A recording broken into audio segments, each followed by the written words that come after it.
Vanessa Paradis n'a jamais été une femme de vacarme. Elle est une femme d'écho, de pudeur, de phrases gardées longtemps au bord des lèvres.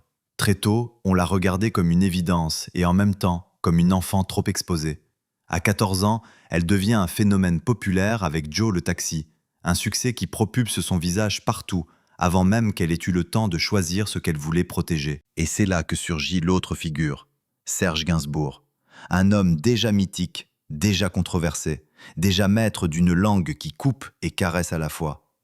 Gainsbourg, né en 1928, mort en 1991, une œuvre tentaculaire, une silhouette qui imprime la chanson française comme un sceau. Entre eux, il n'y a pas une romance de magazine, il y a mieux, et parfois plus troublant, une transmission. À la fin des années 1980, la jeune Vanessa n'est plus seulement la petite du tube. Elle cherche une voix, une gravité, une place d'adulte. Et Gainsbourg lui écrit un album entier. Variations sur le même thème, sorti en 1990, texte de Gainsbourg, musique composée par Frank Langolf. Un projet qui déplace Paradis, l'oblige à ralentir, à tenir des mots plus grands qu'elle. Ce disque-là n'est pas un simple chapitre de carrière. Il devient une empreinte, une manière d'apprendre la nuance, dire l'amour sans le rendre joli, la sensualité sans la caricaturer, la fragilité sans en faire une posture. La preuve, c'est l'époque. À 17 ans, Paradis reçoit une victoire majeure. Elle tremble, elle pleure, surprise d'être déjà jugée femme alors qu'elle sort à peine de l'adolescence. Alors pourquoi, maintenant, parler enfin de cette influence silencieuse? Parce qu'à 52 ans, Vanessa Paradis revient au centre du jeu avec une maîtrise rare et une méfiance forgée par des décennies de projecteurs. Au moment où la presse la raconte comme une artiste plus intérieure, plus vigilante, elle accepte de nommer ce qui l'a construite. Une école de style, oui, mais aussi une école de tenue. Lemonde.fr. Et parce que le mythe Gainsbourg, lui, s'est matérialisé. Sa maison est devenue un lieu ouvert au public depuis septembre 2023, comme si la France tout entière voulait rouvrir les tiroirs de cette mémoire. Et puis il y a ce moment de télé, où elle lâche enfin quelques mots simples, presque désarmants, sur ce qu'elle a vécu près de lui. « Quelle chance j'ai eue », dit-elle, évoquant le studio, le temps partagé, et cette douceur paternelle qu'on n'attend pas toujours de Gainsbourg. Mais de quoi parle-t-on vraiment quand elle parle de lui? De chansons? Ou d'une manière de survivre à la célébrité? D'un mentor? Ou d'un homme qui, sans bruit, a déplacé son destin? Et surtout, quand exactement leurs routes se sont-elles croisées? Et qu'a-t-elle vu ce jour-là derrière le personnage Gainsbourg? Vanessa Paradis n'avait pas besoin d'être repérée. Elle avait déjà été avalée par la machine, et c'est précisément ce qui l'inquiétait. Après Joe le taxi, ce succès précoce qui fige une adolescente dans un rôle d'icône, elle comprend très vite qu'une carrière peut devenir une cage si l'on ne choisit pas soi-même la serrure. À la fin des années 1980, elle n'est plus seulement une voix légère sur un refrain connu de tous. Elle veut autre chose, elle cherche une densité, une vérité, une musique qui ne la traite pas comme un poster. Et c'est souvent à cet endroit-là que les rencontres se jouent. Pas dans le hasard, mais dans une nécessité intérieure. Une nécessité de grandir, vite, de se faire respecter aussi. Le nom de Serge Gainsbourg arrive comme un mélange de fascination et de prudence. Gainsbourg, c'est le génie et le risque, la poésie et l'insolence. L'homme qui peut écrire une caresse, puis la retourner comme un gant. Et face à lui, Vanessa, la douceur apparente, mais déjà une détermination qui n'a rien d'enfantin. Le projet se met en place par le travail, par le studio, par des intermédiaires, par une équipe, pas par une légende romantique. Elle le dira plus tard, à ce moment-là, Gainsbourg est déjà en train de faire l'album. Et eux, ils ont déjà cette idée d'un disque ensemble, avant même d'entrer en studio. Ce qu'elle décrit, c'est une construction progressive. D'abord la promesse, ensuite la matière, puis la présence. Et la présence, justement. Dans l'imaginaire collectif, Gainsbourg est souvent réduit à son personnage, provocateur, inquiétant, imprévisible. Or, Vanessa, elle, raconte autre chose. Elle raconte un homme très doux, presque paternel, d'une élégance qui surprend, une élégance intime, pas celle qu'on affiche. Elle emploie même ce mot qui, dans sa bouche, résonne comme une confession, la chance. Quelle chance, dit-elle, d'avoir vécu quelques mois à ses côtés, d'avoir partagé le studio et aussi des moments chez lui. Ce n'est pas un détail. Quelques mois, pour une jeune femme de cet âge, c'est une saison complète de formation. un apprentissage accéléré. Parce que Gainsbourg ne donne pas simplement des chansons, il impose une exigence. Ces mots obligent à tenir une ligne, à assumer une ambiguïté, à ne pas tricher. Et Vanessa découvre qu'on peut être délicate sans être faible, qu'on peut être pudique sans être effacé. Le disque qui naît de cette rencontre a une date précise, presque administrative. Enregistré en avril 1990, publié fin mai 1990. Mais pour elle, ce n'est pas une date, c'est un basculement. Les chansons portent cette marque-là, un mélange de jeunesse et de sous-entendus, de sourire et de gravité. Sur cet album, Gainsbourg signe les textes, tandis que la musique est composée par Frank Langolf. Et dans l'équilibre entre les deux, Vanessa apprend à ne pas être seulement interprète, mais porteuse d'un monde. C'est aussi là que naît l'influence silencieuse. Parce que Gainsbourg ne lui laisse pas seulement une esthétique, il lui laisse une méthode, le goût du détail, la phrase qui tombe juste, l'art de ne pas surligner l'émotion. Il lui apprend, sans le dire frontalement, que l'on peut être regardé de tous et rester intact, à condition de choisir ses collaborations comme on choisit ses frontières. Et puis il y a la part que personne ne voit. L'instant où la jeune femme, face à ce monument, comprend qu'elle a le droit de dire non, le droit d'être exigeante, le droit de protéger ce qu'elle est. Autour d'eux, l'époque adore les images simples, le maître et la muse, l'homme et la jeune star. Mais elle, plus tard, insiste sur l'autre réalité, une cohabitation de travail, une proximité humaine, une forme de respect inattendu. Alors, quand elle parle enfin aujourd'hui, ce n'est pas pour ranimer un mythe, c'est pour remettre les choses à leur place. Derrière l'icône Gainsbourg, il y a l'homme d'un studio partagé. Derrière la jeune star Paradis, il y a déjà une artiste qui se construit une colonne vertébrale. Et ce que cette rencontre va produire ensuite dépasse la simple collaboration. Parce qu'après la rencontre, il y a l'ascension. Les années où tout s'accélère, les années où l'on devient un nom, une silhouette, une référence, et où chaque silence se transforme en interprétation. La gloire pour Vanessa Paradis n'arrive pas comme une récompense, elle arrive comme une responsabilité. À peine sortie de l'adolescence, elle comprend qu'un grand succès ne vous porte pas seulement, il vous définit, parfois à votre place.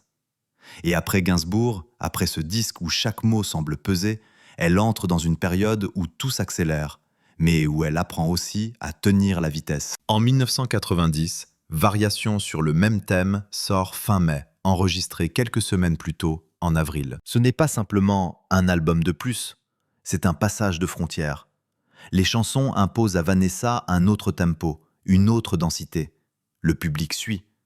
Le disque est certifié or en France dès juin 1990. Dans le même mouvement, la presse commence à la raconter autrement, non plus seulement comme une idole précoce, mais comme une artiste capable d'endosser une écriture adulte. Elle reçoit des distinctions qui, à cet âge, ont quelque chose de vertigineux. Au début des années 1990, elle est consacrée à plusieurs reprises aux Victoires de la musique, notamment comme artiste-interprète féminine en 1991, puis à nouveau en 1993. Ce que cela signifie, concrètement, c'est que la France ne la voit plus comme une promesse, elle la voit comme une figure installée. Et pour Vanessa, qui a toujours eu le réflexe de se protéger, c'est une victoire à double tranchant. Être reconnue et être davantage observé. Pendant ce temps, Serge Gainsbourg, lui, n'est plus dans l'élan de la conquête. Il est déjà une institution vivante, un homme dont la biographie et l'œuvre occupent l'espace culturel depuis des décennies. Né en 1928, mort en 1991, ces dates encadrent une légende que la France connaît presque par cœur, parfois sans l'avoir écoutée vraiment. À la fin des années 1980, il a déjà publié ce qui est présenté comme son dernier album studio, You're Under Arrest, 1987. Il est donc, au moment où Vanessa se révèle autrement, à l'endroit paradoxal des monstres sacrés, encore présents, encore influents, mais déjà entouré d'une forme d'ombre. Et puis survient la rupture la plus brute. Gainsbourg meurt le 2 mars 1991 à Paris. Pour Vanessa, ce n'est pas un événement culturel comme un autre. C'est une coupure intime, un silence qui tombe sur une voix qui l'avait aidée à se tenir debout. Des années plus tard, lorsqu'elle évoque cette période, elle lâche une phrase qui dit tout, sans appuyer. Quelle chance! Et elle parle de lui comme d'un homme très doux, très élégant. Elle ne cherche pas à réécrire le mythe. Elle cherche à sauver l'humain derrière le mythe. La gloire pourtant ne s'interrompt pas. elle change de langue. En 1992, Vanessa surprend. Elle sort un album éponyme, Vanessa Paradis, son début en anglais, publié en septembre 1992, et cette fois l'architecture est différente. Lenny Kravitz écrit et produit le premier single, Be My Baby, sorti en septembre 1992. Le titre s'impose largement en Europe, atteignant le top 10 dans plusieurs pays, et s'offre même une exposition forte sur les chaînes musicales de l'époque. Mais ce qui est fascinant, ce n'est pas seulement la performance commerciale, c'est la cohérence intérieure. Après Gainsbourg, elle ne cherche pas à faire du Gainsbourg. Elle garde la leçon, l'exigence, la retenue, le goût de l'ambigu et l'emmène ailleurs. Dans un anglais presque murmuré, dans une pop plus internationale. Comme si elle disait « Je peux changer de décor sans changer de colonne vertébrale ». À ce stade, les années de gloire ne sont plus seulement une suite de succès. Elles deviennent un style de survie. Être partout sans se perdre complètement. Tenir une image publique tout en restant farouchement maîtresse du secret. Et c'est peut-être là, précisément, que l'influence de Gainsbourg demeure silencieuse. Pas dans une imitation musicale, mais dans une discipline intime, celle qui consiste à laisser parler l'œuvre et à garder une part de soi hors champ. Ce qui fissure une trajectoire, ce n'est pas toujours un drame visible. C'est souvent une pression plus sourde, l'idée que l'on vous connaît alors que l'on ne vous a jamais vraiment entendu. Pour Vanessa Paradis, les années qui suivent la rencontre avec Gainsbourg ressemblent à une conquête. Mais, en dessous, quelque chose travaille déjà. Une tension entre ce qu'elle donne au public et ce qu'elle refuse de livrer. Car Gainsbourg, ce n'est pas seulement un auteur, c'est une légende nationale, un personnage qui attire les récits comme un aimant. Et quand cette légende s'éteint le 2 mars 1991, à Paris, elle ne disparaît pas, elle se transforme, elle devient mémoire collective, matière à hommages, à objets, à archives, à lieux que la France veut visiter comme on visite un mythe. Mais alors, dans cette France-là, où place-t-on Vanessa ? On la place, trop souvent, dans une histoire qui n'est pas la sienne. La jeune muse, la protégée, l'enfant devenu femme sous la plume du maître. C'est flatteur, bien sûr, et c'est dangereux. Parce que cette lecture réduit l'artiste à une fonction, celle d'avoir été touchée par Gainsbourg. Or Vanessa, elle, avance. Elle change de langue, de collaborateur, de ligne musicale. Elle cherche des espaces où son nom ne soit pas une note de bas de page. Pourtant, c'est précisément là que la fissure s'élargit. D'un côté, le public réclame le récit. Il veut le détail. Il veut l'anecdote Gainsbourg. Il veut comprendre comment il était, comment il parlait, comment il regardait. Et Vanessa, d'instinct, fait l'inverse. Elle se protège. Elle cultive une pudeur presque radicale. Ce trait est devenu une part de son identité publique. Même après des décennies de célébrité, elle reste décrite comme méfiante face aux interviews, marquée par une exposition précoce, par des attaques et une objectification dont elle a gardé la trace. De l'autre côté, il y a l'héritage artistique. Variation sur le même thème, cet album si particulier porte une signature claire. Les textes sont de Gainsbourg, dans un projet conçu avec la musique de Franck Langolf. C'est un fait, net, indiscutable. Et justement, le fait devient un piège. Parce qu'un fait, dans les médias, se transforme vite en étiquette. À partir de là, chaque silence de Vanessa peut être interprété comme une dette, chaque réussite comme une conséquence, chaque choix comme une fuite ou une trahison. Ce soir-là, ou plutôt à ces moments-là sur un plateau, dans une séquence d'archives, au détour d'une question innocente, on observe la mécanique, on la ramène au mythe. On la pousse à réagir à Gainsbourg, comme si l'on pouvait enfermer une relation humaine et artistique dans 3 minutes de télévision. Et Vanessa, fidèle à elle-même, ne dramatise pas. Elle choisit des mots simples, presque désarmants. Elle a lâché récemment une phrase qui résume tout et n'explique rien à la fois. Quelle chance j'ai eue, très paternel, très doux, très élégant. Ce n'est pas un scoop, ce n'est pas une confession spectaculaire. C'est une vérité tenue à distance, comme si, en parlant peu, elle évitait que l'histoire lui échappe. Mais la fissure, justement, naît de cette contradiction. Plus elle se tait, plus on parle pour elle. Et ce silence, dans l'industrie du spectacle, est rarement toléré. On exige une narration continue, on exige une position, on exige qu'elle dise si Gainsbourg a été tendre ou dangereux, protecteur ou manipulateur, lumineux ou sombre. Comme si l'on devait trancher, alors que la réalité souvent est plus ambiguë.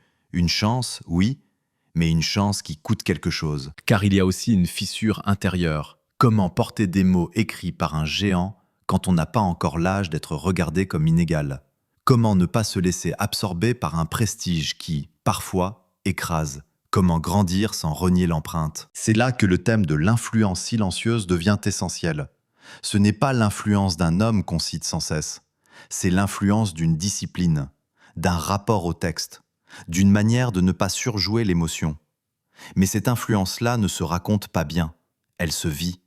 Et ce qui ne se raconte pas bien finit par être mal raconté par les autres. Alors, peu à peu, les fissures préparent la suite. Car à force de se protéger, on accumule. À force de tenir, on retient. Et un jour, il suffit d'un événement, une crise, un scandale, une douleur privée rendue publique pour que le silence ne soit plus un choix, mais une contrainte. On ne se prépare jamais à perdre celui qui vous a appris sans bruit à tenir debout. Pour Vanessa Paradis, la rupture n'a pas été une dispute spectaculaire, ni une porte claquée devant des caméras. Elle a été plus brutale, plus définitive, un vide, un nom qui cesse de répondre, un mentor qui disparaît, alors même que son empreinte, elle, continue de parler. En 1990, l'album est là. Les chansons circulent, les radios les installent dans le quotidien. Et dans l'atelier de cette jeune femme à peine majeure, quelque chose se stabilise. Une voix plus adulte, une façon de ne pas surjouer. Le disque est enregistré en avril 1990 et publié le 28 mai 1990. Puis, 9 mois plus tard, la France se fige. Serge Gainsbourg meurt le 2 mars 1991 à Paris. Mais alors, pour le pays, la mort de Gainsbourg devient immédiatement un événement culturel. Pour Vanessa, c'est une secousse intime, parce qu'elle n'a pas seulement travaillé avec un artiste, elle a traversé, à son contact, un passage délicat à l'adolescence finissante, l'âge où l'on ne sait pas encore comment être une femme, mais où l'on vous le demande déjà. Son deuil n'a pas la place d'être simple, il se heurte à l'appétit des autres. Pourtant, ce repli n'est pas sans coup, car Gainsbourg, une fois disparu, se transforme en statue mouvante. On le cite, on le recycle, on le sanctuarise, on l'accuse, on le défend.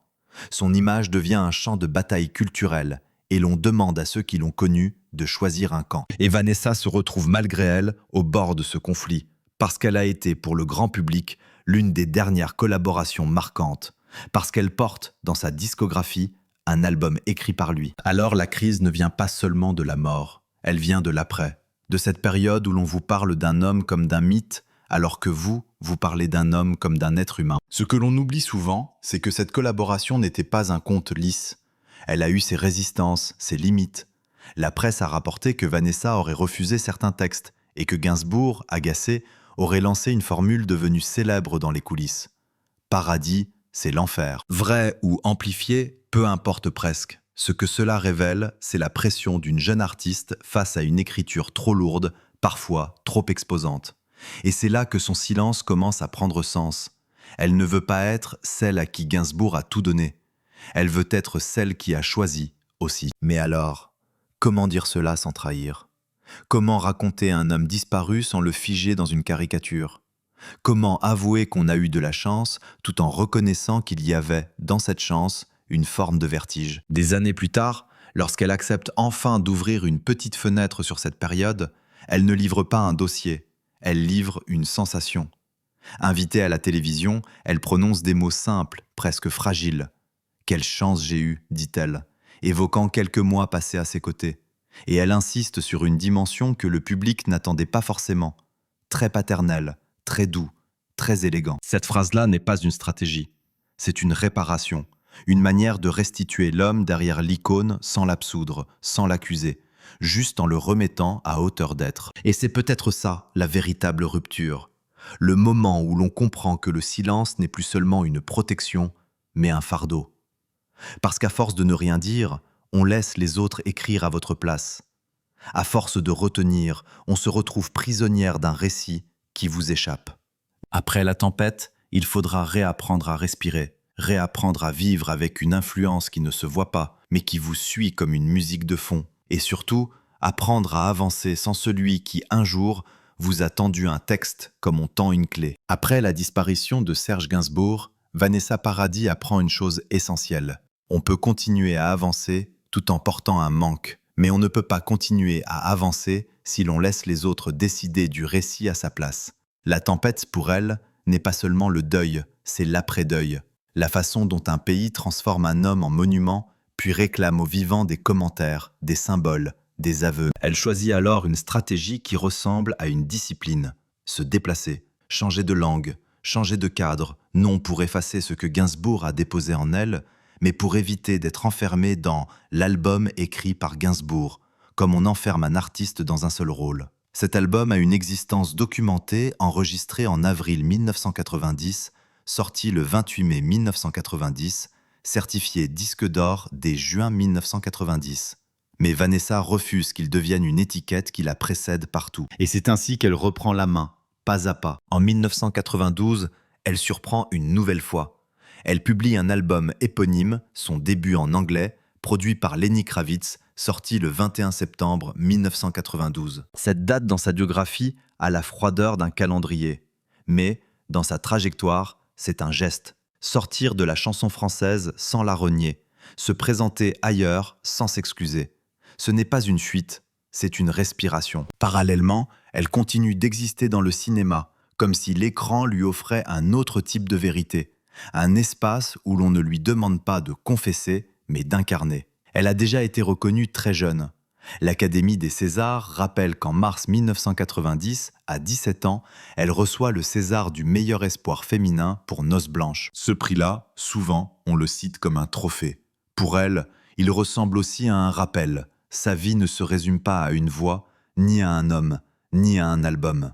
Elle est multiple, et elle s'accroche à cette multiplicité comme à une ligne de sécurité. Il y a aussi l'image, l'industrie, la vitrine.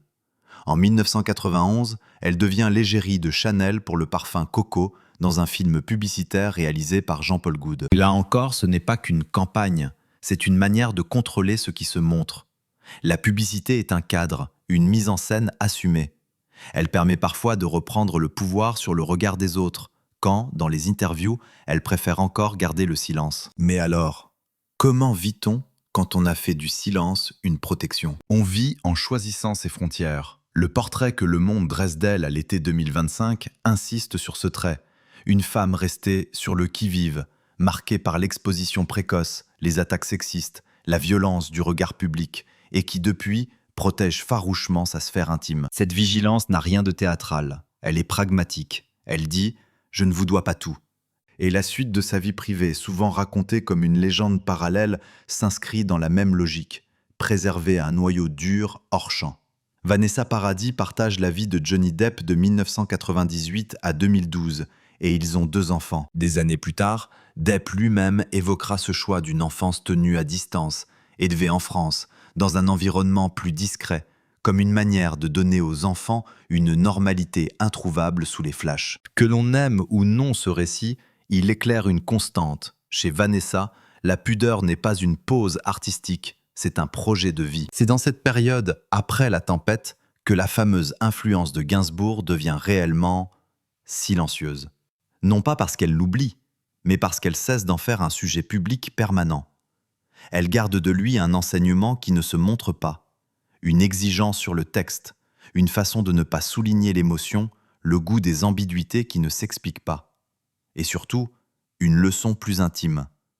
On peut être douce sans être disponible. Ce qui est frappant, c'est que lorsqu'elle finit par parler, des décennies plus tard, elle ne règle pas de compte. Elle ne réécrit pas l'histoire. Sur le plateau de C'est à vous, janvier 2024, elle prononce une phrase qui ressemble à une restitution. « Quelle chance j'ai eue !» Et elle insiste sur un Gainsbourg, très paternel, très doux, très élégant. Elle ne dramatise pas, elle dépose. Comme si elle acceptait enfin de poser une pierre stable dans un récit que les autres ont trop remué. Et c'est précisément là que l'on sent venir la prochaine étape. Non plus se protéger, mais dire juste. Briser le silence non par obligation médiatique, mais parce qu'à un certain âge, on veut reprendre la maîtrise du sens. Elle a longtemps cru que le silence était une forme de loyauté, une manière de ne pas trahir les morts, de ne pas trahir les moments, de ne pas trahir ce qu'on a reçu. Mais à 52 ans, Vanessa Paradis le sait. Se taire trop longtemps, c'est laisser les autres parler à votre place. Or, ce qu'on raconte, à force, finit par devenir une prison. À 52 ans, Ce n'est pas un chiffre mondain, c'est un âge de bilan. Vanessa Paradis est née le 22 décembre 1972. Cela veut dire près de 40 ans à apprendre une règle implicite du spectacle. On vous aime surtout quand vous offrez une histoire simple. Et elle, depuis le début, refuse les histoires simples. Gainsbourg, on l'a transformé en symbole, un génie, un provocateur, une figure nationale. Et pourtant, quand Vanessa accepte enfin d'évoquer cette collaboration à la télévision, elle choisit un angle presque inattendu. Pas le scandale, pas la grandiloquence. Elle dit qu'il était très paternel, très doux, très élégant. Elle parle de chance.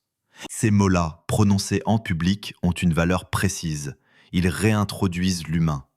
Ils contredisent le personnage, sans le nier. Mais la vraie révélation, elle n'est pas seulement dans cette tendresse. Elle est dans un détail longtemps laissé dans l'ombre. Vanessa Paradis n'a pas tout accepté. Elle n'a pas été une adolescente docile portée par le prestige du maître. Pendant la fabrication de variations sur le même thème, enregistrées en avril 1990 et sorties le 28 mai 1990, elle refuse certains textes.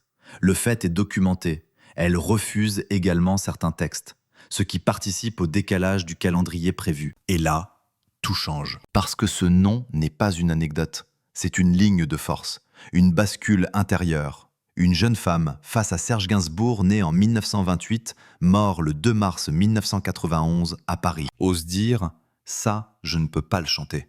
Un musicien ayant travaillé sur l'album rapporte même, via la biographie de Hugues Royer, ce geste très concret. Elle lit un texte, lâche la feuille et refuse. Ce n'est pas une rébellion théâtrale, c'est une frontière. Et c'est là que l'influence devient silencieuse, au sens le plus profond. Gainsbourg ne lui aurait pas seulement laissé des chansons, il lui aurait laissé surtout une permission. La permission d'être exigeante, la permission de ne pas jouer le rôle qu'on attend d'elle, la permission de ne pas confondre être jeune avec être disponible. On comprend alors pourquoi Vanessa Paradis parle si peu, et pourquoi lorsqu'elle parle, elle choisit des mots d'une sobriété presque radicale. Elle ne vient pas régler des comptes, elle vient remettre le point d'équilibre. Oui, il y a eu admiration. Oui, il y a eu apprentissage. Mais il y a eu aussi résistance. Et c'est cette résistance-là qui l'a protégée. Alors, quand elle brise le silence aujourd'hui, ce n'est pas pour relancer la légende Gainsbourg. C'est pour se réattribuer un rôle dans cette histoire. Non pas la muse, non pas l'enfant, mais l'artiste qui a déjà compris, à 17 ans, que l'on se sauve parfois en refusant. Et ce refus éclaire tout le reste. Il explique sa façon de traverser les décennies en restant difficile à saisir. Il explique sa prudence face aux interviews. Il explique cette maîtrise de l'image, cette volonté de garder une zone inviolable. Même dans le portrait récent que Le Monde dresse d'elle, on retrouve cette idée d'une femme sur le qui-vive, façonnée par une surexposition précoce, déterminée à tenir sa vie privée à distance. Vanessa Paradis n'a pas été transformée par Gainsbourg parce qu'il lui a écrit des mots. Elle a été transformée parce qu'elle a appris, auprès de lui et parfois contre lui, que la dignité d'une artiste se mesure à ce qu'elle refuse autant qu'à ce qu'elle accepte. Et c'est peut-être pour cela qu'elle parle seulement maintenant. Parce qu'à 52 ans, elle n'a plus besoin de plaire. Elle a besoin d'être juste, de dire enfin que l'influence la plus forte n'est pas celle qui s'affiche. C'est celle qui vous apprend à rester vous-même, même quand le monde entier voudrait vous écrire. Vanessa Paradis n'a jamais cherché à gagner par la force. Elle a gagné par la tenue, par cette manière rare de traverser les époques sans se dissoudre dans les récits qu'on fabrique autour d'elle. Et si aujourd'hui, elle accepte de nommer l'influence de Serge Gainsbourg, ce n'est pas pour rouvrir une polémique, ni pour polir une légende. C'est pour remettre du réel là où le mythe, depuis trop longtemps, prend toute la place. Ce réel tient dans une contradiction simple. Elle a reçu et elle a résisté. Elle a été impressionnée et elle a posé des limites. Elle a été jeune, mais elle n'a pas été naïve. C'est peut-être cela, au fond, la vraie maturité. Comprendre très tôt que l'admiration n'oblige pas à l'abandon de soi. Dans les archives, on aime les images nettes. La petite prodige, le monstre sacré, la rencontre, le disque, le choc, la disparition. Tout cela se raconte bien en narration rapide. Mais la vie d'une artiste se joue rarement dans les lignes droites. Elle se joue dans les nuances, dans les décisions invisibles, dans les noms prononcés sans triomphe, dans les silences qui ne sont pas des secrets, mais des protections. Avec Gainsbourg, Vanessa Paradis n'a pas seulement appris un style, elle a appris une posture intérieure, une façon de ne pas expliquer ce qui doit rester vivant, une façon de ne pas commenter sa propre émotion comme si elle appartenait au public, une façon d'être présente sans être offerte. Et c'est là que l'influence silencieuse prend tout son sens. On la confond souvent avec une filiation artistique, alors qu'elle ressemble davantage à un apprentissage du cadre. Gainsbourg, paradoxalement, lui a montré par son génie, mais aussi par sa puissance symbolique, ce que coûte la surexposition. Il a incarné devant elle le prix d'une figure devenue publique au-delà du raisonnable. Elle, de son côté, a choisi l'inverse. L'économie des mots, la maîtrise de l'image, la fidélité à une zone intouchable. Alors, quand elle parle enfin, elle ne révèle pas un scandale. Elle révèle une vérité plus difficile à vendre. Le courage tranquille d'une artiste qui refuse d'être racontée par d'autres. Elle remet son histoire à sa place. Une histoire de travail, de studio, de confiance, d'exigence. Et surtout une histoire de formation. Car il y a des influences qui ne se mesurent pas à ce qu'on imite, mais à ce qu'on apprend à protéger. Ce qui frappe chez elle, c'est l'absence de jugement. Elle ne vient pas distribuer des rôles, le bon, le mauvais, la victime, le bourreau. Elle sait que les êtres sont plus complexes que les slogans. Et si elle insiste sur la douceur, sur l'élégance, sur une dimension presque paternelle, elle ne contredit pas la part sombre que tout le monde connaît déjà. Elle dit seulement « moi, dans mon expérience, j'ai vu aussi cela ». Elle réintroduit de la nuance, et la nuance, aujourd'hui, est presque un acte de résistance. Dans ce dernier mouvement, Vanessa Paradis ne ferme pas une porte, elle la remet juste sur ses gonds. Elle dit « Gainsbourg n'est pas mon passé figé, il est une étape, une empreinte, un passage qui m'a appris à chanter autrement, mais surtout à vivre autrement. » Elle dit « L'influence la plus durable n'est pas celle qui vous colle une étiquette, c'est celle qui vous construit une colonne vertébrale. Et cette colonne vertébrale, on la retrouve partout dans son parcours, dans la manière de choisir ses collaborations, de disparaître quand elle en a besoin, de revenir sans justification, de ne pas confondre visibilité et existence. Il reste alors une question, plus douce, presque intime. Qu'est-ce qu'on garde après tant d'années? On garde des gestes, une façon de respirer avant une phrase, une façon de ne pas appuyer sur l'émotion, une façon de laisser une chanson dire ce que l'on ne dira pas soi-même. On garde aussi une leçon simple. L'admiration n'est jamais un contrat qui vous oblige à vous taire pour toujours.